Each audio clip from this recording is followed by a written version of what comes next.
Bom, então nós já vimos como que a gente classifica uma função de acordo com a sua monotonicidade, né? Então agora existe uma outra classificação de funções que é muito importante, tá? Que nós vamos classificar uma função como injetora ou injetiva, sobrejetora ou sobrejetiva e bijetora ou objetiva, tá? Vamos entender direitinho, isso aí é muito simples, muito fácil, mas é importante a gente saber bem esse conceito, tá? Primeira coisa, o que é uma função injetora? É toda função em que o x1 diferente de x2 implica que o f de x1 é diferente do f de x2. O que significa isso? Cada valor do seu contradomínio, cada número do contradomínio, ele vai ser imagem de um valor de x diferente, tá? Se eu pegar dois valores de x, dois números do conjunto A, eles têm que ter imagens diferentes. Então, se x1 e x2 são diferentes, o f de x1 tem que ser diferente do f de x2. Ou seja, cada valor, cada número do meu contradomínio que for imagem de alguém vai ser imagem de apenas um valor de x, tá? Então, por exemplo, vamos ver esse primeiro exemplo aqui, ó. O 2 está se ligando com o 4, está se correspondendo com o 4 lá no contradomínio. Ou seja, o 4 é a imagem do 2. O 5 está se correspondendo com o 10. Então, o 10 é a imagem do 5. O 8 está se correspondendo com o 7. Então, o 7 é a imagem do 8. Repare, 2 é diferente de 5. A imagem do 2 é diferente da imagem do 5. Então, este primeiro caso é uma função injetora, né? Então, isso aqui a resposta é sim, injetora. Tá? Então, este primeiro exemplo é um exemplo de uma função injetora. Por quê? Cada x1 diferente de x2 implica que o f de x1 é diferente do f de x2, né? Vamos ver o segundo exemplo. Aqui, ó. O 3 está se correspondendo com 1. Então, 1 é a imagem do 3. O 4 está se correspondendo com 1 também. Então, 1 também é a imagem do 4. O 5 está se correspondendo com 2. Então, o 2 é a imagem do 5. Então, isso não é uma função injetora. Por quê? Porque esse fulaninho aqui, ó, o 1, tá? Ele é a imagem de dois valores de x. Então, não pode. Porque, olha só, se x1 é diferente de x2, ó, 3 é diferente do 4. O f de x1 tem que ser diferente do f de x2. No entanto, eles são iguais. Então, isso aqui não é injetora, tá? Não é injetora. Ok? Então, ficou claro isso, né? Para que seja uma função injetora, cada valor da minha imagem tem que ser imagem de apenas um, tem que se corresponder com apenas um valor diferente do domínio, né? Vamos lá, função sobrejetora. Então, por definição, uma função é sobrejetora quando o conjunto imagem é exatamente igual ao contradomínio, ou seja, esse segundo conjunto, todo mundo tem que ser imagem de alguém, tá? Não pode ter ninguém aqui que não se corresponda com o x, com o conjunto A. Então, nós temos aqui ó, o conjunto A, conjunto B. Então, cada valor do meu conjunto B tem que ser imagem de alguém lá do conjunto A. Repare, o 2 se corresponde com o 4. Então, o 4 é a imagem do 2. O 4 está se correspondendo com o 4. Então, esse 4 é a imagem do aquele 4 lá. O 6 está se correspondendo com o 5. Então, o 5 é a imagem do 6. O 8 está se correspondendo com o 6. Então, o 6 é a imagem do 8. Ou seja, todo mundo aqui do meu contradomínio está se correspondendo com um domínio. Então, isso aqui é uma função sobrejetora. É sobrejetora. A gente fala também sobrejetiva, tá? Tudo bem? Então, repare que o nosso conjunto imagem exatamente o 4, o 5 e o 6, né? Enquanto aqui também a imagem era 4, 7 e 10. Aqui a imagem é o próprio 1 e 2, né? Então vamos lá. Para ser sobrejetora ou sobrejetiva, todo mundo do meu contra-domínio tem que ser imagem de alguém, né? Vamos ver o segundo exemplo. O 50 é a imagem do 12, o 60 é a imagem do 20 e o 80 não é a imagem de ninguém. Então, veja, a imagem é formada pelos 50 e pelos 60. Então, nós temos esse cara aqui, o 80, que não é imagem de ninguém, tá? Ou seja, o meu contradomínio, ele é mais abrangente. Então, a imagem é menor que o contradomínio.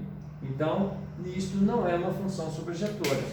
Para ser sobrejetora, o 80 tinha que ser imagem de alguém, né? Então, não é sobrejetora. Tá? E agora, por definição, nós chamamos uma função de bijetora ou bijetiva quando ela for injetora e sobrejetora simultaneamente, né? Então, um exemplo aqui, né? O 2 se corresponde com o 5, então o 5 é a imagem do 2. O 3 se corresponde com o 6, então o 6 é a imagem do 3. O 4 se corresponde com o 7, então o 7 é a imagem do 4. Repare, todo mundo do meu contradomínio é imagem de alguém. Então, como o contradomínio é igual à imagem, é sobrejetora. E cada fulaninho aqui, cada elemento do meu contradomínio, da minha imagem, é imagem de apenas um valor de x. Ou seja, x1 diferente de x2 implica que f de x1 é diferente do f de x2. Então, ela é sobrejetora e injetora. Então, ela é bijetora. Ok? E então, só falta eu explicar para vocês, né, que através de um gráfico, como é que a gente identifica se uma função é injetora, né? Isso nós vamos ver agora. Então, nós reconhecemos uma função, se ela é injetora ou não, através do gráfico da seguinte maneira. Então, qualquer reta horizontal que intersectar o nosso gráfico em apenas um ponto, ela será injetora. Então, para que seja injetora, você tem que traçar retas horizontais. Se ela cortasse o gráfico em apenas um ponto, ela é injetora. Repare, neste primeiro exemplo, nós temos uma parábola, né? Então, se você desenhar aqui várias retas horizontais, você vai perceber que essa reta, ela está cortando o nosso gráfico em mais de um ponto. Na verdade, 2 pontos, né? Repare. Portanto, se isso está acontecendo, é porque a nossa função não é injetora. Tá vendo? Ó, pega essa reta, cortou em 2 pontos. Pega essa outra reta, cortou em 2 pontos. Então, se eu traçar alguma reta e cortar em mais de um ponto, não é injetora. Então, nesse caso, não é injetora. Tá? Nesse segundo caso, nesse segundo exemplo, o que está acontecendo? Nós temos aqui um ramo de uma parábola, por exemplo, uma exponencial. Tá? Se você traçar várias retas horizontais, quantas retas você quiser, nunca que vai pegar mais de um ponto. Ó, peguei um ponto, peguei um ponto. Qualquer reta que eu traçar aqui, eu vou intersectar o meu gráfico, a minha curva, em apenas um ponto. Ó, apenas um. Portanto, esta é injetora. Ok? Uma coisa importante que a gente tem que perceber é o seguinte: se o seu gráfico está representando uma função injetora, repara, ou ela é estritamente crescente ou ela é estritamente decrescente, tá? Então, uma função vai ser injetora quando ela for estritamente crescente ou ainda estritamente crescente. Crescente ou decrescente, aí ela será então injetora. Tudo bem? Bom, vamos ver aqui agora um exemplo muito interessante. Verificar se a função y igual a 2x mais 1 é uma função injetora em R, nos reais. Ora, nós sabemos que se uma função é injetora, o que vai ocorrer? Que um x1 diferente de x2 implica que f de x1 é diferente de f de x2. Mas aí eu pergunto, né? Como é que eu vou verificar se isso aí é verdadeiro ou não? Como é que eu vou saber se ela é injetora ou não? Olha, isso aqui quando eu escrevo x1 diferente de x2 é uma hipótese. Aí leva a quê? Que f de x1 é diferente de x2. Ou seja, é uma hipótese e uma tese, né? Então nós temos aqui, ó, uma hipótese levando a uma tese, tá? Então olha só, pelo conceito que nós aprendemos, né, de lógica, matemática, quando você quer provar uma diferença, você vai provar negando, né? Ou seja, se você vai inverter no lugar da tese, a tese vem para cá, inverte a tese com a hipótese, né? Ou seja, a negação da tese vai implicar na negação da hipótese. Olha, qual é a negação do diferente? É o igual, né? Então nós vamos fazer isso. Nós vamos provar fazendo o quê? Nós vamos pegar f de x1 igual a f de x2 vai implicar que x1 vai ser igual a x2. Se eu conseguir provar isso, que a negação disso é igual à negação disso, tudo bem. Então eu vou provar que é injetora, né? Então o que eu vou fazer? Olha, o f de x é 2x mais 1, né? Isso aqui é a mesma coisa que escrever f de x igual a 2x mais 1, certo? Então vamos escrever aqui, ó. F de x1 é igual a 2 vezes x1 mais 1.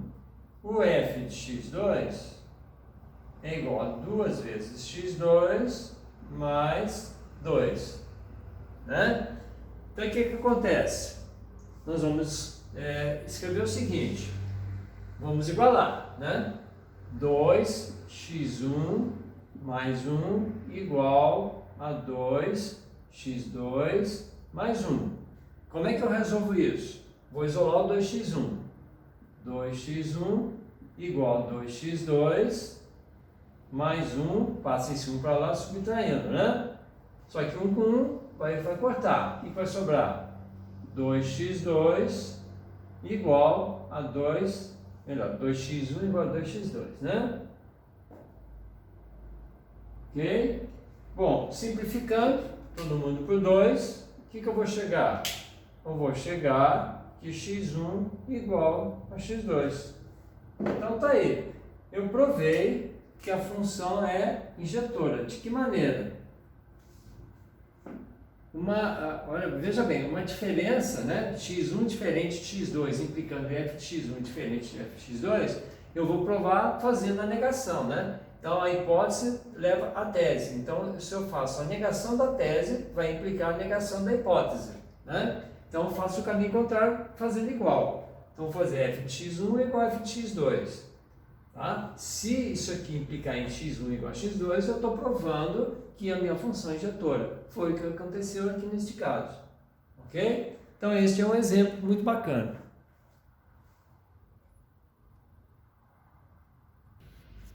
Bom, veja agora esse segundo exemplo. Parecido com o exemplo anterior. Mostre que a função f de x igual a x ao quadrado menos 1 não é uma função injetora em f. Então ele quer que você prove que não é uma função injetora, tá? Então, voltando àquele assunto, né? Quando é que é uma função injetora? Quando x1 diferente de x2 implicar que f de x1 é diferente de f de x2, né? Ora, eu vou provar fazendo a negação, né? Então, qual é a negação? O que eu tenho que fazer? Eu vou fazer f de x1 igual a f de x2 implica que x1 igual a x2, tá? Então, se for injetora, isso acontece, né? x1 diferente de x2 implica que f de x1 é diferente de f de x2. Então, a negação será f de x1 igual a f de x2 implica que x1 igual a x2. vamos mostrar isso, né? Então vamos lá. f de x1 é igual a x1 ao quadrado menos 1. f de x2 é igual a x2 ao quadrado menos 1. Tá? Então cai naquele mesmo caso, tá?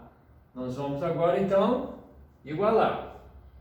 Então vou fazer f de x1 igual a f de x2, tá? Então a hipótese leva a tese. A negação é a negação da tese levando a negação da hipótese, né?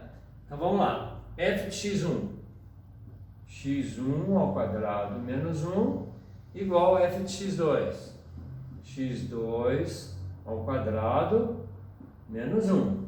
Vou isolar o x1 ao quadrado.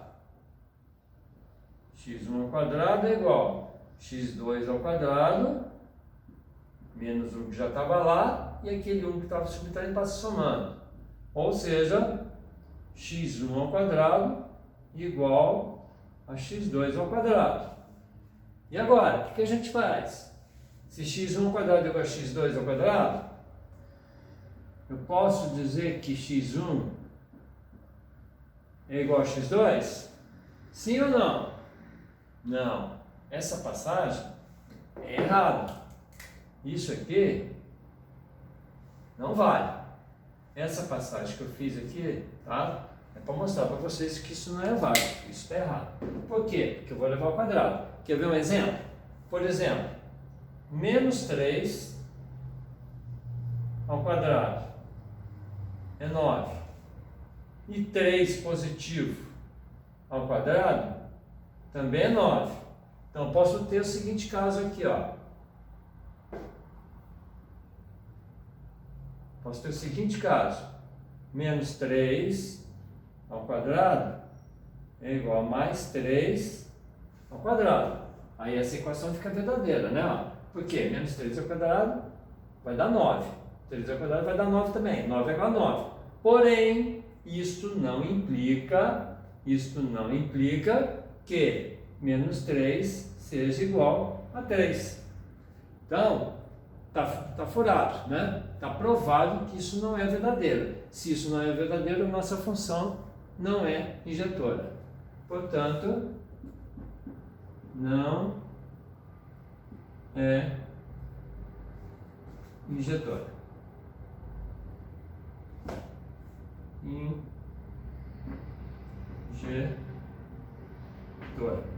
Tudo bem, gente? Então, está provado que a nossa função não é injetora. Vejam bem, como eu falei, menos 3 ao quadrado vai dar 9. 3 ao quadrado dá 9 também. 9 é igual a 9. Porém, x1 não é igual a x2, porque menos 3 é diferente de 3. Ok? Entenderam?